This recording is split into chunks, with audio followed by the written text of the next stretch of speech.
अब हम जो एक और समीकरण है, थोड़ी सी कठिन समीकरण है, इसको हम संतुलित करते हैं और एक उदाहरण की सहायता से और समझते हैं रासायनिक समीकरण को कैसे संतुलित किया जाता है। समीकरण है Fe प्लस H2O, तीर का निशान Fe3O4 प्लस H2। ठीक है।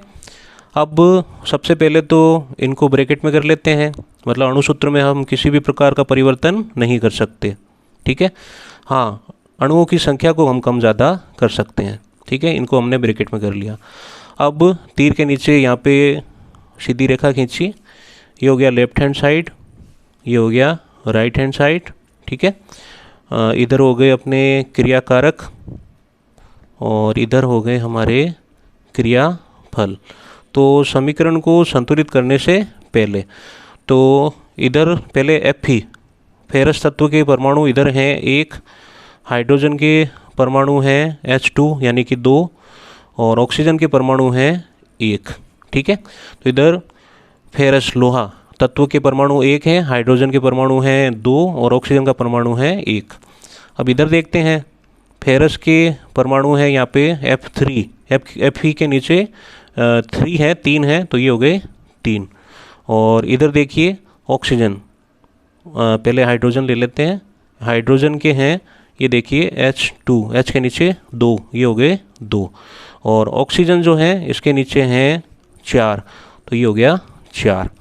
तो इधर फेरस 1, इधर फेरस 3, इधर हाइड्रोजन 2, इधर हाइड्रोजन 2 और इधर ऑक्सीजन 1, इधर ऑक्सीजन 4। ठीक है। तो ये समीकरण संतुलित नहीं है। अब इसे हमें समीकरण को संतुलित करना पड़ेगा। तो समीकरण को संतुलित करने के लिए तीसरा जो पॉइंट था वो ये था कि जिन परमाणुओं की संख्या, जिस तत्व के परमाणु की संख्या ज़्यादा हो उसको पहले संतुलित करें। तो ये देखिए दोबारा हम समीकरण लिखते हैं Fe प्लस H2O। ठीक है। और तीर का निशान Fe3O4 प्लस H2। ठीक है। Fe प्लस H2O, तीर का निशान Fe3O4 प्लस H2। ठीक है। अब इसमें देखिए फेरस 1 है, इधर पूरे में फेरस की अगर देखें तो इधर इस तरफ तो 1 है, इस तरफ 3 है। ठीक है। और हाइड्रोजन देखिए इस तरफ 2 है, इस तरफ भी 2 है, लेकिन ऑक्सीजन देखिए इधर 4 है, मतलब ऑक्सीजन के परमाणु जो हैं वो सबसे ज़्यादा है, 4 हैं। ठीक है। और इधर है 1, तो 4 और 1 5 हो गए। ठीक है। तो ऑक्सीजन के परमाणु की संख्या जो है उसमें सबसे ज़्यादा है। हाइड्रोजन देखो 4 ही है, फेरस जो है वो भी 3 और 1 4 ही है ना, लेकिन ऑक्सीजन के परमाणु की संख्या सबसे ज़्यादा है। ऑक्सीजन यहाँ पे 4 और इधर 1, तो 4 1 5 हो गए। तो सबसे पहले हम जो ऑक्सीजन के परमाणु जो हैं उनको हम संतुलित करेंगे। ठीक है। तो ऑक्सीजन के परमाणु को संतुलित करने के लिए इधर देखिए O4 है, इधर O1 है, तो इसके आगे हमने 4 लगा दिया। ठीक है। तो इसके आगे हमने क्या कर दिया, 4 लगा दिया। तो देखिए इसमें इधर भी ऑक्सीजन 4 हो गए, इधर भी O4 है, तो इधर भी ऑक्सीजन 4 हो गए। तो ऑक्सीजन तो संतुलित हो गए, लेकिन यहाँ पे 4 लगाने की वजह से जो हाइड्रोजन के जो परमाणु हैं वो इधर 4 दूनी 8 हो गए, लेकिन इधर हाइड्रोजन के परमाणु जो हैं वो 2 ही हैं, है ना। तो हाइड्रोजन के परमाणु को संतुलित करने के लिए इसके आगे भी हम 4 लगा देते हैं, तो ये हो गया 4H2। ठीक है। अब हाइड्रोजन के परमाणु जो हैं 4 दूनी 8, इधर भी 4 दूनी 8, तो हाइड्रोजन के परमाणु संतुलित हो गए और ऑक्सीजन के परमाणु भी संतुलित हो गए। अब पीछे जो है वो क्या रहा, पीछे रहा अपने फेरस। तो फेरस के परमाणु की संख्या इधर 3 है, तो इधर 1 ही है, तो इसके आगे हमने 3 लगा दिया।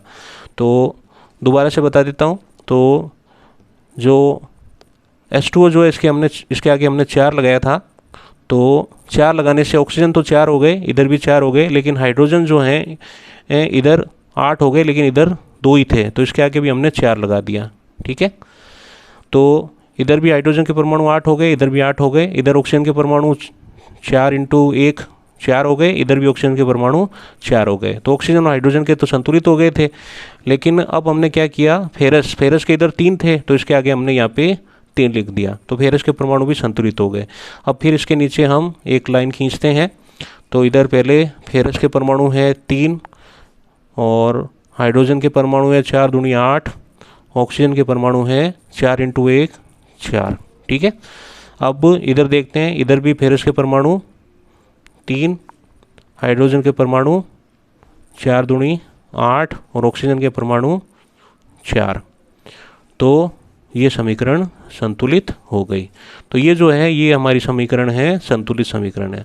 तो इस प्रकार से हम रासायनिक समीकरण को संतुलित कर सकते हैं, बहुत ही आसान है और परीक्षा में इसके संबंध में प्रश्न ज़रूर पूछा जाता है। तो धन्यवाद, जय हिंद, जय भारत।